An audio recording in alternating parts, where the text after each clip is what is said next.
So bored. I wish there was something to do. Oh, I know. I'll watch some TV. There's always something good on TV, like...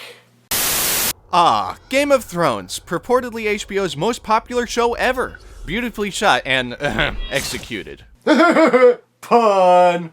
But I want something I can reference incessantly. For Game of Thrones, all I could seem to muster is... Winter is coming. We live in Alaska. Winter's always coming. 6 months out of the year, fucking winter. Now, I need something timeless. Something that everyone will know as soon as they see it. Something like... Everybody's cute. Even me. But in purple, I'm stunning. You're not welcome in my house anymore. Never mind. Now, if only there was a video game that satisfies my love for dated TV and movie references and annoying one-liners, that would be great. Enter Gex, the fast-talking, tail-whacking, smart-ass TV-referencing Gecko.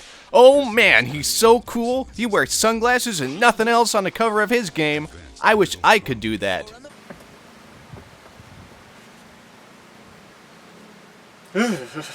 Oh, right. I forgot. Winter is coming. Gex was developed by Crystal Dynamics and had its initial release in 1994 on the 3DO, PC, Sega Saturn, and PS1. And at this point, video game hardware was just reaching a point where games could easily be ported to other systems, unlike before where the source code would have to be rewritten from the ground up nearly completely. Crystal Dynamics was the first licensed developer for the 3DO and knew if they were going to survive as a company, they needed to port their games to other systems. Gex was one of the earlier installments to this practice, and lo and behold, it was a smash hit. And in just a few years, they were able to produce a sequel to their initial installment of Gex. Gex 3D, Enter the Gecko. Or in the case of the N64, Gex 64, Enter the Gecko. Because even sequels don't escape the horrible naming convention of putting 64 at the end of their titles. Gex is voiced by stand-up comedian Dana Gould, who you might recognize as a writer for The Simpsons for 7 seasons. Wait, unless you live in the UK, where they opted for a more Britishian actor to play the role, the legendary Leslie Phillips. Psst, if you don't know who he is, he plays the Sorting Hat in Harry Potter. And Gex is an awesome role model for the kids because he shows that watching TV and eating snacks all day is the only way to live. Screw books and socializing with people. I want to live according to our corporate overlords and buy all the advertised thingies. Plus, if you're lucky, you get to be sucked into the TV world and have all sorts of adventures. So let's jump right on in. It's tail time.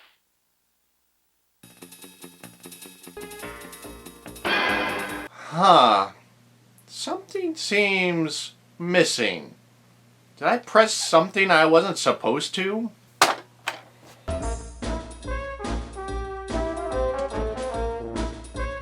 No, I didn't. There's no intro cutscene. All the other games have an intro. I was looking forward to seeing it in this one. Actually, this confused me a lot when I was a kid, and by confused, I mean that I thought this was the first Gex game. And can you blame me? The title doesn't indicate that it's a sequel. There's no cutscene to show what might have happened before, and I was really, really young. So I guess I'll have to check out the PS1 cutscene. But before that, I should go over the events from the first game so I don't end up breaking my mind.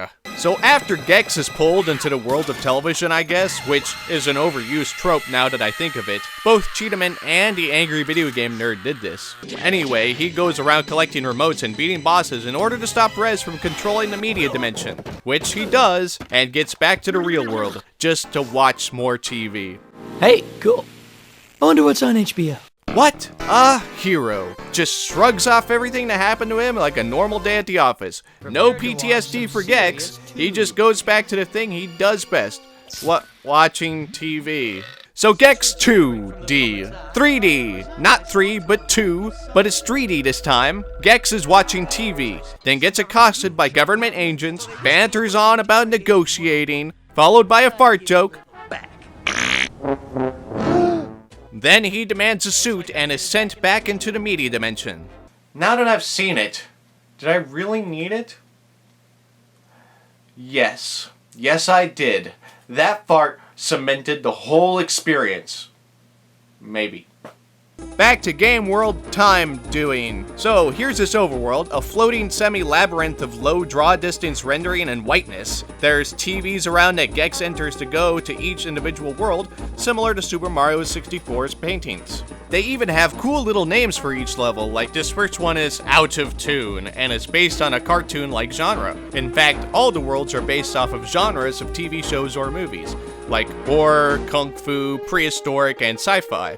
Oh, and circuitry levels, which aren't genres, but I'll let it slide for the sake of variety.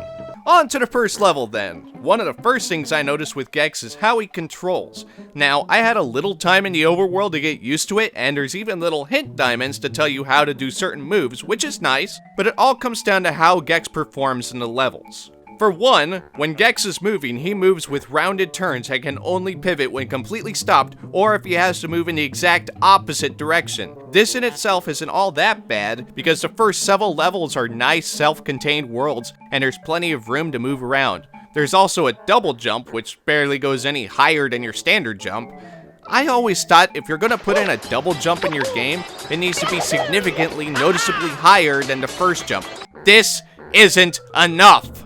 And Gex has a little tail attack, which is pretty much his only attack. Actually, no. The double jump can also be used as an attack, but it's so precise and the opportunity to use it is so rare that I'm not even counting it. The tail whack is also used to interact with everything. TVs, carrots, switches, diamonds, enemies, slow-moving bullets. Alright then. It basically boils down to, if it looks interesting, whack it! The TVs are a big concern for Gex. Each one contains either a fly of some sort or a checkpoint. The flies could be either health, power-ups, or invincibility. You could also just let the fly buzz around your head if you want and it acts like an extra hit. Hey Gex, you look like Nick Bakay in the movie Zookeeper. Off topic, but I still don't get it. He's a decent actor.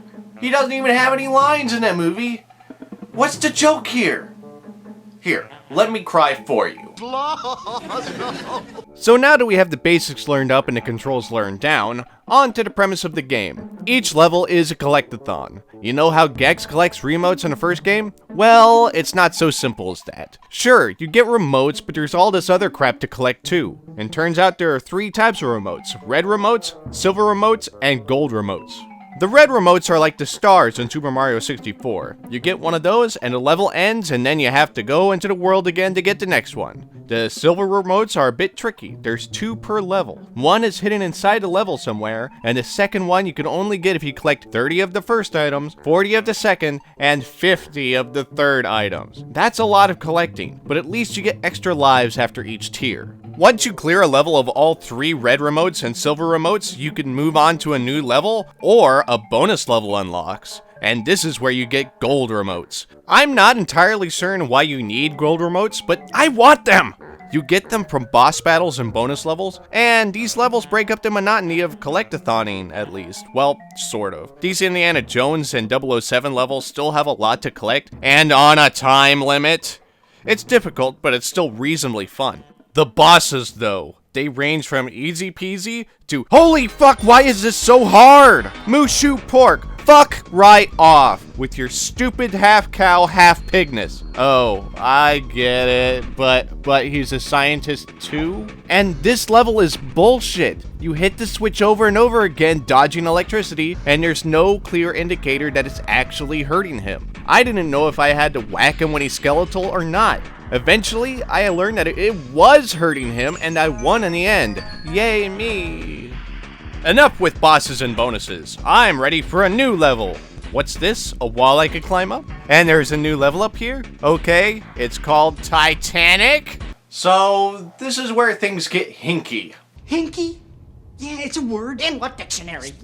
Firstly, this level doesn't appear in any other version of Gex 3D. It's N64 exclusive. That's why the N64 version doesn't have an opening cutscene. They needed the room for this last-minute level. Secondly, the level isn't supposed to be called Titanic. The channel is supposed to be C-SPAN, get it? And the actual level is called Gex Cousteau. I don't know how they messed that up. All the other TVs have their channel names on the screen, and you'll see levels named Smell Razor, Samurai Night Fever, and www.com.com. But this one's like, Titanic! And final thirdly, it's a water level. Yep, a level where 95% of it is in the water. The other 5% is on the Titanic with a bunch of bullshit platforming, but this level takes so damn long. And collecting all the little crappy items in this one is almost not worth the effort. The swimming controls is somehow super slippery, kinda like Gex is being squeezed forward by the water, and he turns like a submarine, and there's sharks, lots of sharks. Your attack barely can stop them, and more than likely, you're taking a hit, and you only get 4 hits. You also have to go through underwater caves and take turtle taxis. It's just not fun. You know, when people talk about terrible water levels, they're usually going to the Water Temple or the Great Bay Temple from the Zelda 64 games, but I'd wager they never even think about this one. But believe me, it deserves a high-ranking spot in the terrible water levels list that I'm going to make up eventually. The only real notable thing in this level is exploring the Titanic. Oh, I guess there's also the Love Boat, but still, the Water Temple was memorable because it had difficult puzzles. The Great Bay Temple was memorable because of the branching paths and that it's a race against time. And what does Gex have? A cheap cash-in mention of the Titanic movie, which came out a year earlier. You know, I should say before I risk losing all my progress. You never know when a game crash or power outage will happen, and... what is that? Is that seriously the password? It's a jumbled mess! Luckily, I still have my memory pack from when I did Aiden Chronicles. So let's talk about the different levels. Each genre seems to focus on different gameplay to an extent. The horror-themed levels make you endure a gauntlet of monsters, traps, and illusions in order to get to the goal. The prehistoric levels seem to make you explore around looking for hidden areas. The kung fu levels are all about fighting, as it should be. The circuit levels are logic-based and have lots of puzzles. The cartoon levels are basically freebie levels for having fun, and the space levels are all about platforming. You know, I love space and sci-fi as much as the next guy, but this game took that love and dumped acid all over it. These space levels are the worst. I say again, the worst part of Gex 3D. As you can see, this is the most treacherous of all the levels thus far. There are no walls, just small sections of floor to keep you from falling into the depths of space. One small misstep and you plummet to your doom. Oh, and you also need to constantly look for air stations or air containers to make sure you can still breathe. Funny how Gex could somehow breathe underwater indefinitely, but space? No, that would be unrealistic. I swear, these levels are designed to break you. You know all those extra lives you've been collecting in all the other levels? The 30 or so lives? Yeah, you'll need every single one in order to finish these damn levels. It wouldn't even be so bad if you fell at a normal rate, but Gex plummets like Mega Man being dropped from a platform at Gutsman stage, faster than the speed of light. There's times where I've fallen, I was lucky enough to land on the area below, but the camera wants to linger up top and I have to fidget with the camera controls to be able to see where the hell I ended up. Moving on from that nightmare, there's still a boss fight here before moving on to the final zones, Gexzilla. Oh yeah, Gex is a giant and it's time to wreak some havoc. Oh, and I gotta beat Mecha Res. This is fun. I like this. You get to destroy buildings and whack the bad guy. It's a solid part of the game. Oh, and Gex even has neat little backplates like a real dinosaur monster. That's pretty cool. Now, I think I might be forgetting something. Something glaringly obvious that I haven't mentioned until now. Welcome to the only thing more evil than IRS headquarters. Oh no! Yes, Gex's banters. How could I forget? I mean, he literally says something about every 15 to 20 seconds in-game. I can't believe I could forget something like that. And can you believe that over 500 voice clips were cut from the N64 version? Sometimes he says something completely inane and off-topic like, Would Cheech and or Chong report to the front desk? and sometimes he says something vaguely relevant like, I'll beat this level, but in an hour I'll be hungry for another. at least on the Kung Fu levels.